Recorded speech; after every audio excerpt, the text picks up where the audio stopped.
Today, I think it is a bad day for us, and talking about getting things right. This is a team I think they can do more better.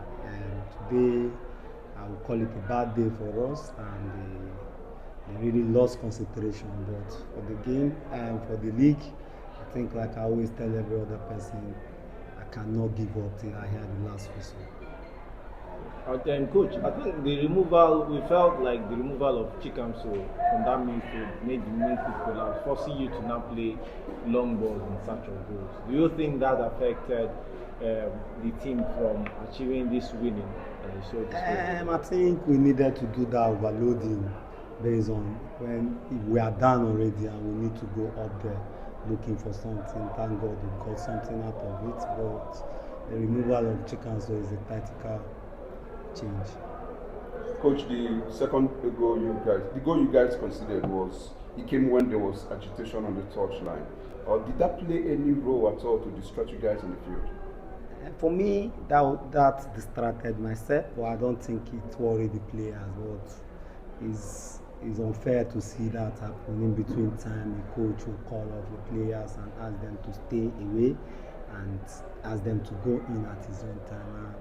I think it's a disrespect to the game, and I don't know, but I can't imagine that in the game. And this 14th century is very, very uncalled for. In between time, a coach will call his players over nothing to come out and ask them to go in when he wants. So for me, that distracted myself, but I didn't think it worried my players.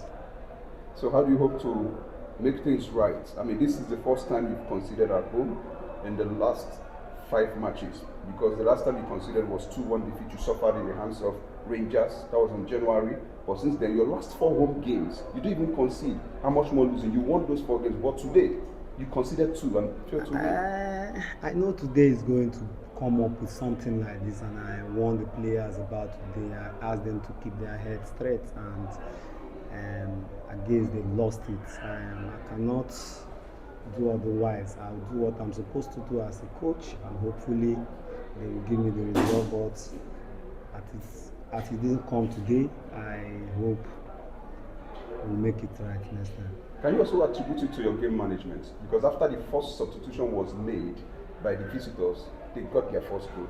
And then the second substitution that they made, Joseph Temitope came in, and then they got the second goal.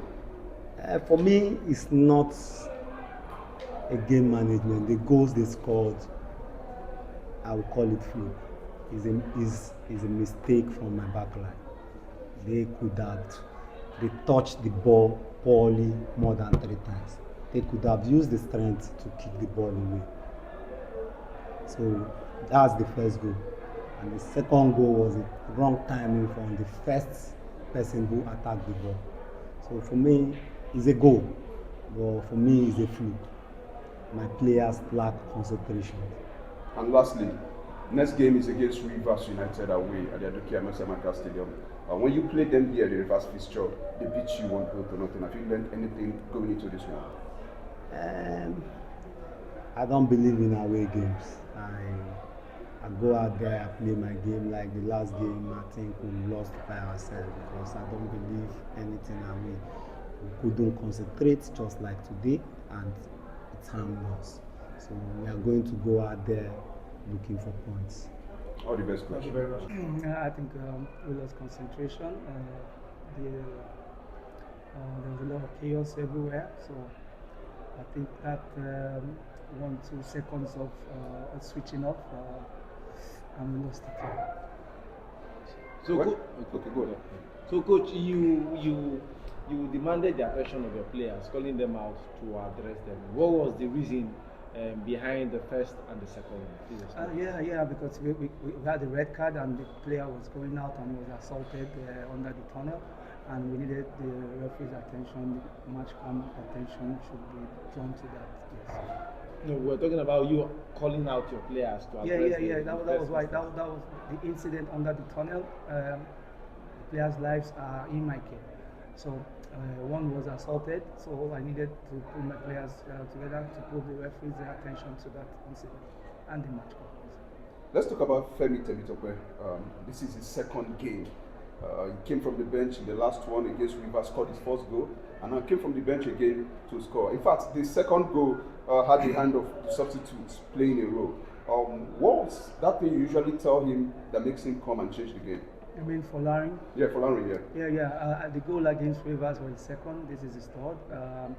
I always tell him to just go there and do what he needs to do. He's one of the most experienced players in the team, so and he has been living up to expectation every time we call upon him to come get the job done. 2 games played at the Dan Anyiam Stadium. Last season it was against Upland, ended draw. This season again, another draw. And in fact, you've not lost to any team from Owerri. Is that a magic one? Yeah. The city, the state, the pitch always favors us. Even when we're in NNL, we played the Federation Cup and we won. So I think it's a place that home away from home. So you like more games to be played here? Definitely. We hope Pipeline comes up or we play at Pipeline. Never can tell, yes. Next game for you is against Owerri at your own ground. You beat them in the first leg 2-0. Are we going to expect that same identical scoreline or more? We're playing at home. We have to win. We can't drop points at home. The league is getting to that situation where every point you pick, home or away, is very important. So we're going to do what we have to do. Continental ticket in sight? We're still in.